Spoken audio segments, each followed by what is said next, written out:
During the interviews, the professor highlighted some general concepts of the pro and the cons of China investing in Africa. In this part of the episode, we will take out some of these concepts and add some numbers to them to get a better impression of the situation. First of all, China is big in Africa, and in some countries it's enormous. For example, Angola, a country which is rich in oil, is trading heavily with China. 30% of all the exports Angola has, it does with China. Most of these exports are based on oil, which are extracted by creating resource extracting infrastructures in the country with the help of foreign direct investment. Sudan is even more extreme. 70% of all the exports of Sudan go to China. Oil and other natural resources form the basis of even bigger problems. Professor Zwetschke was afraid of Dutch disease and Lime's triangle. However, Professor Motta later told us that there is no current empirical evidence for both of these phenomena. The last point also illustrates the fact that China doesn't care too much when investing or giving out loans. In their loans, no conditions are spelled out, such as adherence to the Universal Declaration of Human Rights. Moreover, the trade regime also supports rebellions and bad regimes in two ways.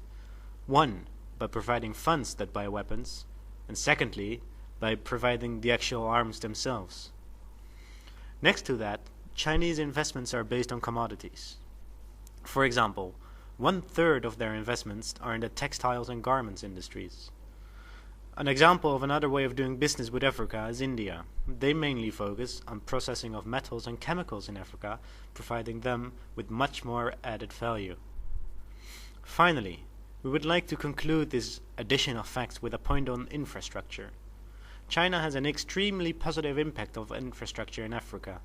For example, there's been a 1,100-mile railway to carry export of Zambia. Costs $500 million. It was built by 50,000 Chinese persons and is one of the biggest foreign aid projects undertaken by China.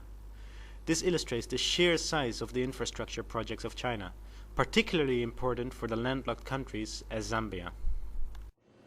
We would like to thank Professor Zwetschke and Professor Motta on their intelligent opinions on this topic. We are now in a position to conclude. We have seen that China has underwent a major economic transformation in the last decades. From that, capital flows are going to Africa for several reasons, being natural resources, the need for an export market and to undermine trade agreements such as the multi-fiber agreement, and a search for lower wages. We have discussed many positive sides of foreign direct investment by China in Africa and also mentioned many negative points. What we can conclude from this discussion, led by Professor Motta and Professor Zwetschke, is that it's impossible to have a one-sided view on this phenomenon yet. Currently, it's just too early to say whether foreign direct investment by China in Africa is beneficial for the continent. Time can only tell whether the positive sides will outweigh the negative or the other way around. Thank you, ladies and gentlemen, for joining us in another edition of Extremely Difficult Things Explained in under 15 minutes. We hope you will join us next week where we'll be covering the topic, Why is Dilbert so funny? Thank you.